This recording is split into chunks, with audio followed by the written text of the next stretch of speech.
Presidents Trump and Zelenskyy met for roughly 15 minutes. It's the first time they've been face-to-face since their explosive argument at the White House back in February. They sat inside the large marble hall of St. Peter's Basilica. The White House said their discussion was very productive, and Zelenskyy said on X that they discussed a lot one-on-one, and he's hoping for results on everything they covered, including a full and unconditional ceasefire and reliable and lasting peace. Zelenskyy described the meeting as very symbolic, and that has the potential to become historic if we achieve joint results, he said.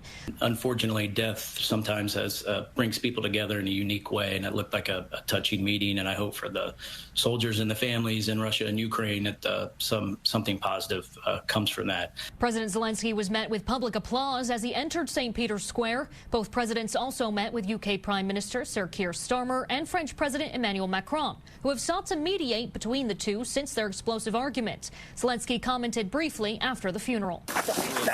Really we had a productive meeting. I don't want to go to a lot of details, if it's possible, because the questions were very sensitive questions. Russian President Putin did not attend the Pope's funeral as he faces an arrest warrant issued by the International Criminal Court accused of war crimes. But Trump's special envoy, Steve Witkoff, met with Putin in Moscow Friday. President Trump said both sides were very close to a deal. Addressing recent Russian attacks, the president wrote on Truth Social in part, there was no reason for Putin to be shooting missiles into civilian areas, cities and towns over the last few days.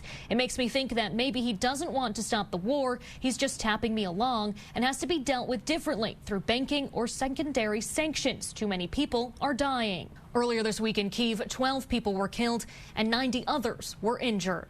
In London, Stephanie Bennett, Fox News.